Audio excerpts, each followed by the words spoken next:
түсіндім. Қалайсыңдар? Түгелсіңдер ғой барың сабақта да? Бүгін краштану сабағы. 1 минут. Сабақ. Блять, мультивселенныйларымыз бүйтіп сынды, наконец-то! Наконец-то! Біздің медиа мультивселенныйымыздың амы шықты! Ура! Россияда жүрген баланы нахуй. ННН мен Скитлстың қасына бүйтіп видеоға тығып түсіретін болсаңдар. Бля, ау! Решение күшті ғой! Ойлаған жоқсыңдар ма мынау ақтын жүр деп? Сендерге бүйтіп Человек-пауықтағындай мультивселенныйдың амы шығып кеткен жоқ па бүйтіп? Менде қазір дәл сондай ситуация болып отыр. Где мынау ақтан шыққан? Красавчик.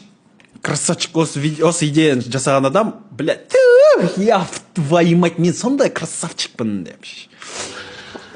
Краштану деген 4-ші параграф. Харизма.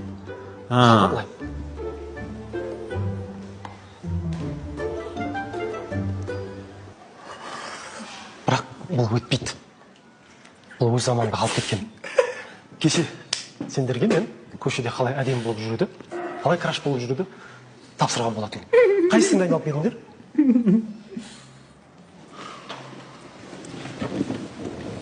Көшенінен неге көңілсіз отырсың? Бағана ағызды, шатырым кетіп отыр. Кім ол мені сыйламайтын?